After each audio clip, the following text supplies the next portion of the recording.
My dad died 8 months ago, and I still haven't told anyone what I did in his hospital room. He had liver failure. Years of drinking caught up to him, and the last couple weeks were ugly. Not movie ugly, just small and mean and sad.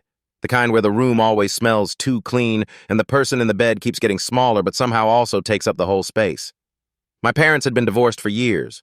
Not peaceful, not friendly, done. He had also managed to burn things with my aunt and one of my cousins over money and his drinking. By the end, it was basically just me showing up. The problem is that once he got worse, he started asking for them nonstop. Did your mom call? Is my sister still mad at me? Did she say she's coming? What about your cousin? Did they leave because of me? At first, I tried dodging it. I'd tell him to rest, tell him people knew where he was, tell him not to worry about that right now. But he knew. Even half out of it, he knew. He kept looking at the door every time footsteps passed. My mom never came. My aunt said she had already buried him in her head years ago and wasn't doing this now. My cousin left me on red, and one night he asked me again if my mom had called, and I just said yeah. I said she asked how you were doing. I said she told me to tell you to sleep and stop being stubborn. He smiled. After that, I kept doing it. When he asked about my aunt, I told him she was too angry and sad to come, but that she loved him.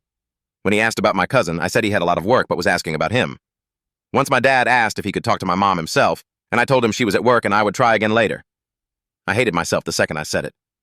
One afternoon, I sat by his bed and read old texts from years back when people still spoke to him.